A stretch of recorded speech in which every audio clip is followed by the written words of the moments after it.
there is, see, no love or less love. That's the thing. So that's why this Buddhist teaching is saying that develop that unconditional loving kindness towards everybody. That does not mean to say that you should try to, give money to everybody. Of course, you don't have that much money to do, but at least start with your family. Then for others also, try to lessen your anger, hatred, disliking, develop more feeling of closeness, sameness, wherever there's a possibility and opportunity, and then be kind and be helpful. You see? So there's the love. It's the love, unconditional love. Love minimizes seeing the fault. Love minimizes seeing the fault and maximizes seeing the quality. It is not that in your family, the family members have no fault, but normally you don't see their fault because you have love. Because you have love, you see the good things of your family members. My son is so nice.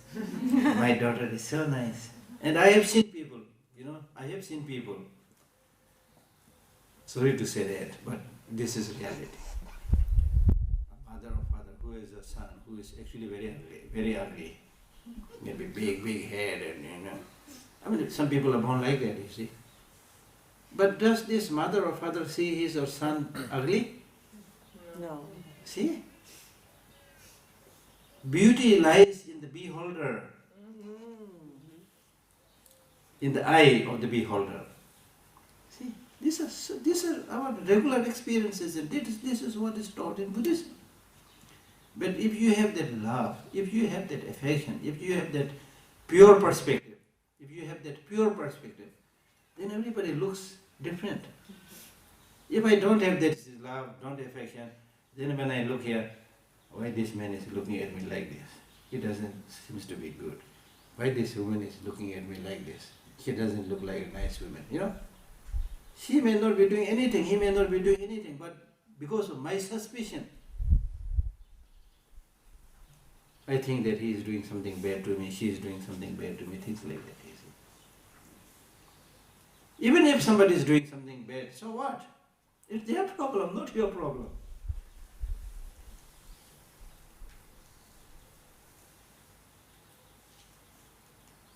When your family members do something bad to you, still you try to be kind because you have love. So that's the thing, you see. And then if you go more into the mind training teaching of Buddhism, then it says there's another greater way of developing love and kindness to others, because the rest of the sentient beings, however clever they think, they may be thinking that they are very, very clever, but still they are not clever. As I said earlier, they have ignorance, you see. So when you realize and see this, then you will also be able to understand that people are doing these stupid things, committing mistakes, not necessarily because they enjoy doing things, but out of short-sightedness, out of ignorance, they do this. And then in the text it gives an example. For example, your mother, let us say your mother of this life, who used to be very kind and compassionate to you, and who used to look after you like any other mother. Let us say today she is insane. Her mind is not functioning, So because of this insanity, even if you try your best to help her, she will always react negatively. If you ask her to take medicine, saying that, okay, your mother, you are not well, take this medicine, she would say, what do you mean? I am very well, ha ha ha ha ha. You see? Because she is insane. Because she is insane. She does not know. She would not take medicine. I am fine. And because of this insanity, she is about to jump from a cliff or into a fire, things like that. What would you do? As her daughter or son, what would you do? If you are a good son, good daughter, then you will show more love and affection to this mother than before. Because before, she was healthy, physically, mentally. She can, even if you don't love, she can take care of herself. But now, because of this insanity, she is unable to take care of herself. So therefore, you know that my poor mother, who used to love me so much, now she is in such a situation that I must show my love and affection. If you are good son and daughter. But unfortunately, these days I heard many bad stories. The sons and daughters, they don't care so much about their parents. When the parents are about to die, they very often come to get the wealth. I heard very depressing stories. Because nowadays, there are so many elderly people who are not able to take care of themselves, and they are taken care of by somebody who comes from outside. From India, from Nepal, from Philippines, so forth. They take care of them. Then sometimes I, out of curiosity, I ask them, they don't have children? I ask this question, they don't have children because in many societies, like at least in our Tibetan society right now, the parents are very, very old. Naturally, the family members will take care of him or her. In Tibet? Yeah, in India, even India, where we live. So I ask this question, why she has to get the servants from other countries? They don't have children. In many cases, yes, they have no children, but in some cases they have children, but something is not working properly. You see?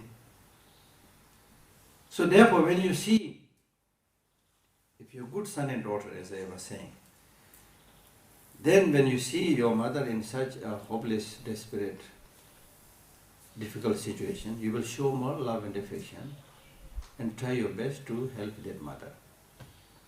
So similarly, the Buddhist teachings say that the sentient beings who are suffering today, who are confused today, not necessarily enjoying their life. Not necessarily they are doing all these mistakes again and again because they have fun or they are enjoying, but because of short-sightedness, because of ignorance they are doing that. So therefore, since you have some better knowledge, now when you study things like that, naturally you get better knowledge. Then with this better knowledge, then you say that now since I have better knowledge, I will try my best to help them, the mother sentient beings, as we say.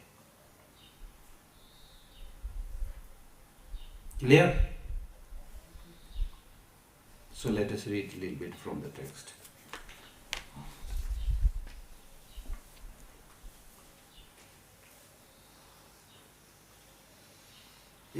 With regard to committing negative actions and so forth, one of the Buddha Sutra, he says, there are two types of good people, or sublime, or special people. Special people. Two types of special people. The first is the special person or individual who will right from the beginning make sure that he will not commit these wrongdoings. Right from the beginning he will make sure that he will not commit these wrongdoings or mistakes. If you do that, you are a very special person. The second special person is, even if he or she commits certain wrongdoings, he and she will try to rectify it. He and she will recall and realize that this was a mistake. I should rectify it. Because to recognize wrongdoings as wrongdoings is a great step for change. The first person, he does not do the wrongdoing because he realizes that if I do this, I will have problem. I will have suffering. I have difficulties. The fact that we do not know much about the destructive consequences of these afflictive emotions is that we keep on doing these destructive emotions again and again. The fact that we are doing this again and again shows that we are not so sure about the destructive consequences. Now, for example, if I tell you this morning, that look here, in this glass, in this cup, I put poison, okay? Okay, you see carefully in front of me, I'm putting poison. This is poison, I show the poison. And then say, okay, I'm putting it here. Everybody sees that I put poison. Then after that I say, okay, now since you have seen that I put poison, now I want you to drink this. Will you drink? No. Most people will not drink, but there are some cults who do this, you see. Which? Cult, yeah. Okay?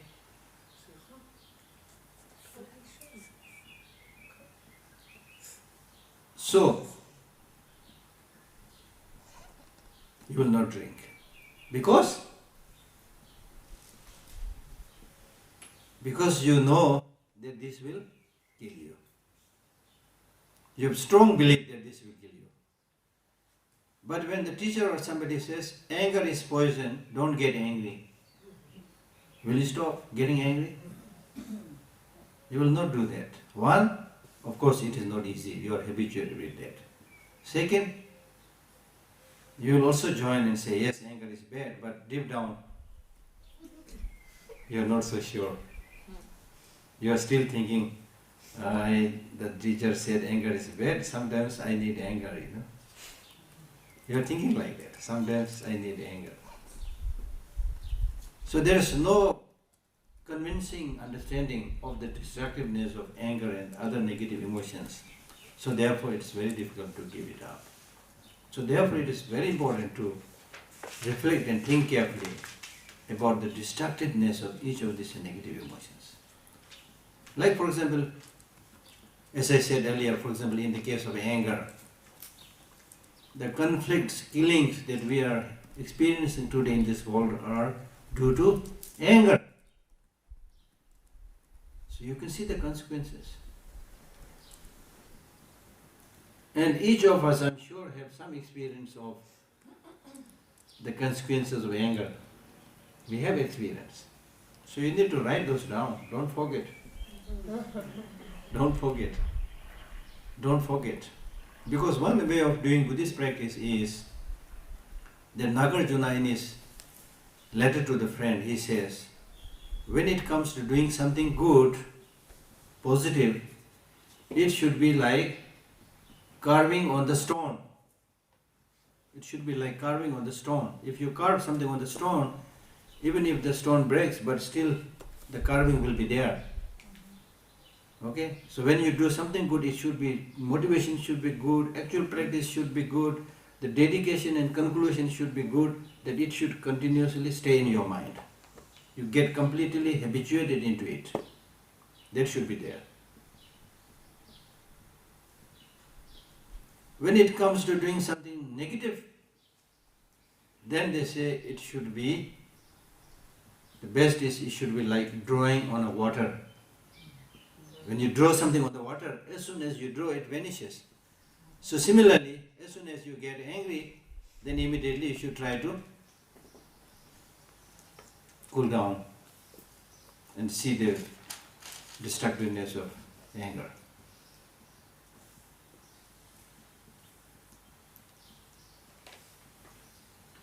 Tell you a story. There was a son and a father. The son used to be very angry. I'm sure you have read it. It was being circulated, for people. So the son used to get very angry. The father said, "Son, it's really not good to get angry. You should reduce it." Then how can I do it?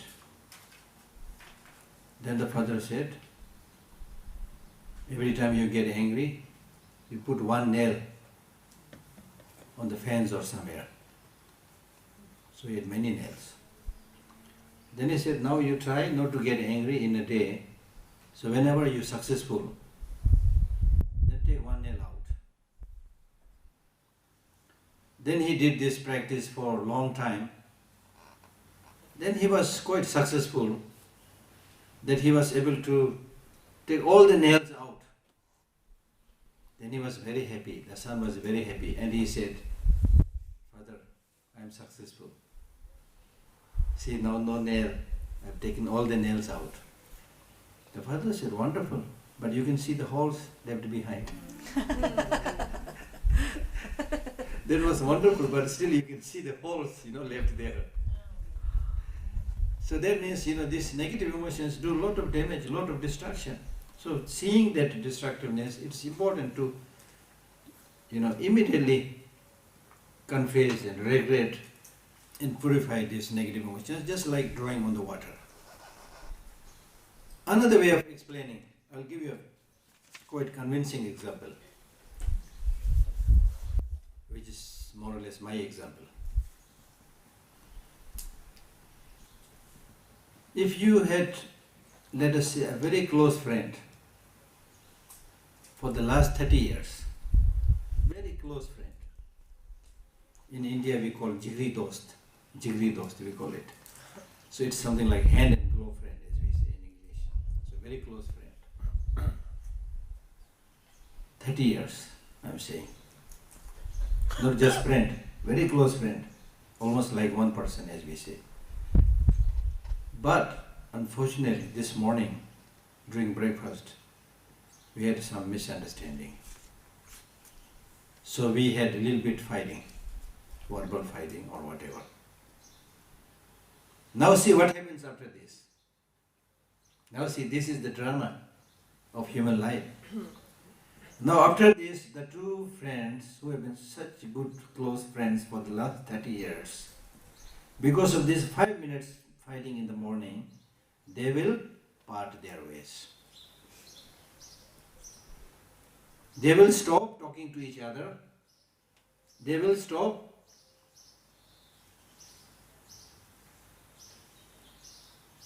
seeing each other. They will stop friendship. Now see,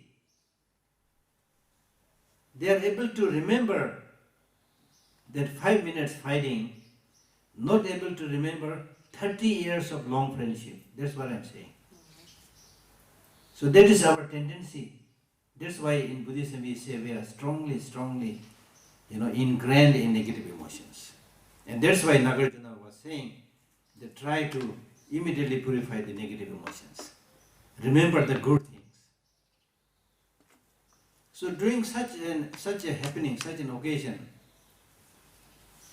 of fighting for 5 minutes with this close friendship, after that 5 minutes fight, if you go to the other friend, touch his hand, cry, very unfortunate thing happened this morning. We had been such close friends for the last 30 years. It may be my mistake, your mistake, but it was a mistake.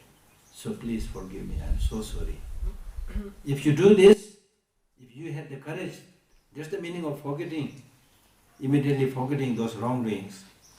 If you do that, then your friendship will become even stronger. But how many of us have the courage to do this? Ordinarily we think, after this 5 minutes fight, if I go and say sorry, then people will think, I am the loser. I am the loser. And people might say, oh, he might have made some mistake, so he went there and said sorry. This is our negative way of thinking, you see. Even with compassion, many people start thinking, oh, Tibetans, they can only talk about compassion. What else they can do? They can't fight the Chinese. People may not say it, but many people deep down, they may feel like this, you see. That's why many people think, in today's world, practice of love, compassion, patience, these are practices of weak people. The strong people, what they should do? Fight. But in reality, you see, somebody who is talking about practice of love and compassion without, and then be able to talk with the enemy without any weapon, that is called real hero, real brave person.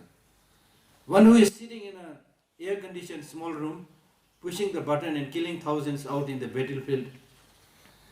Where is the need for bravery? At least in ancient times when 2-3 people, each of them bringing guns, sword, whatever, then face-to-face fight, then you need some kind of bravery, some courage.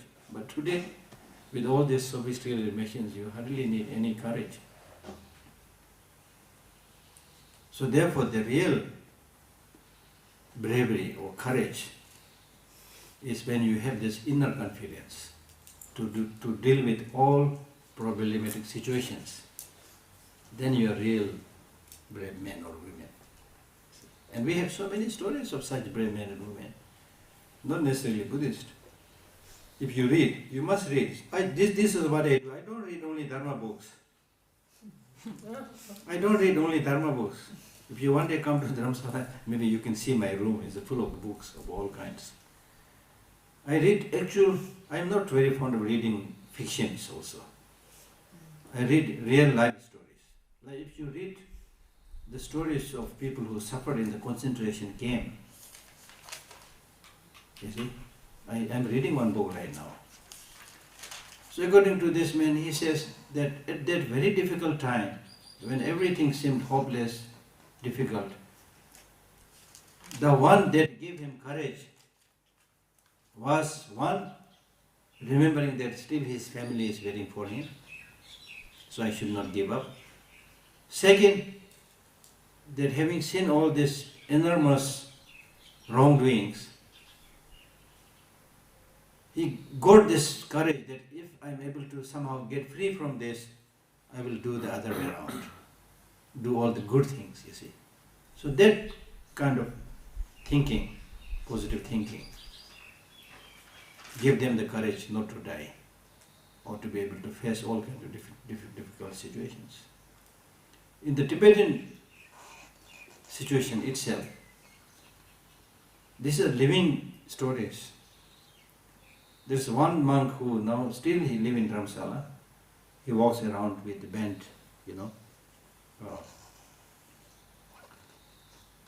shoulder. He was a monk from Namgyal monastery. So His Holiness knew him when he was in Tibet. So His Holiness came into India, but this monk could not escape. So for many years.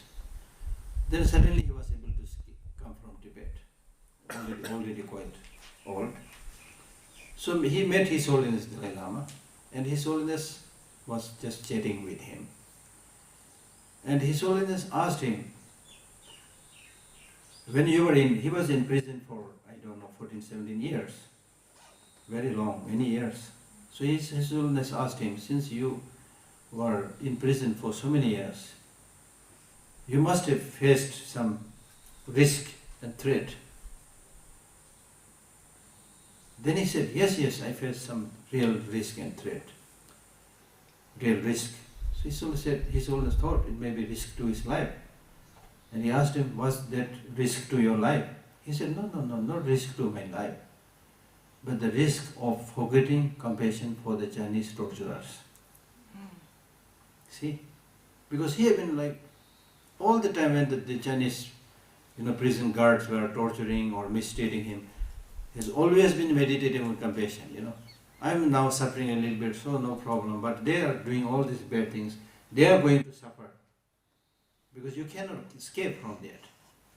Sooner or later they have to experience that result. So because of that he was developing on meditative compassion.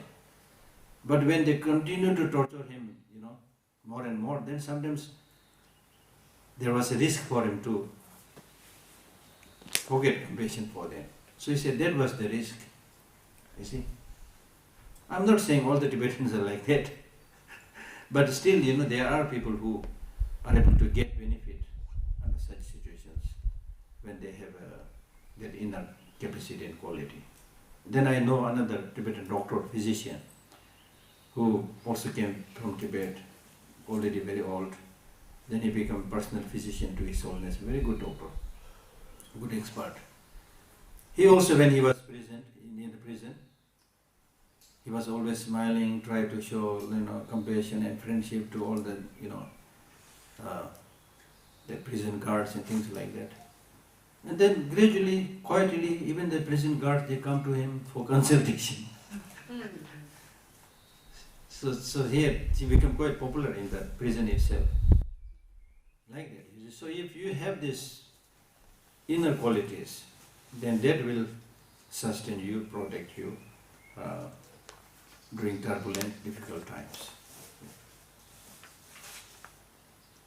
And I had given you the example of drinking the poison. I already explained. Okay, there is another example here.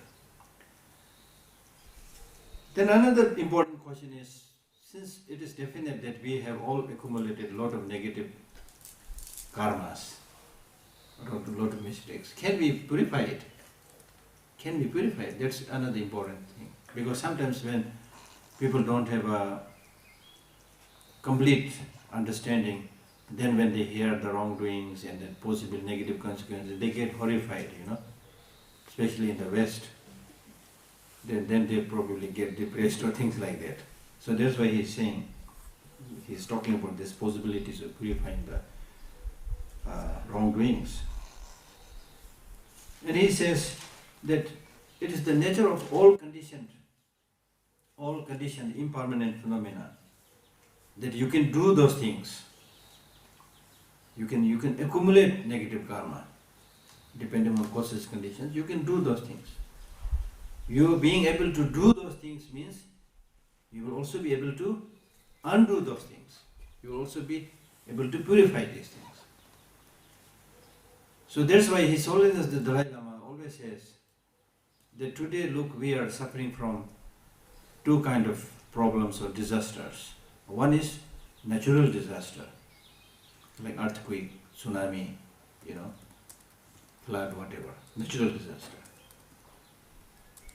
That to some extent understandable. It's natural, and we try our best to solve it. But then the second is man-made disaster. Man-made. And His Holiness says this second man-made disaster is essentially unnecessary disaster, unnecessary problem. We are responsible for that. So since we have created it, we should and we must solve that. Very clear idea, If you have created the problem, you have to solve it. And it is possible that you will be able to solve it. And in general, in the big picture, as we discussed earlier, since any phenomena, positive and negative, they do not have inherent independent existence, like a dream, like an illusion. So if you meditate on that, that's one of the best way of purifying the negative wrongdoings.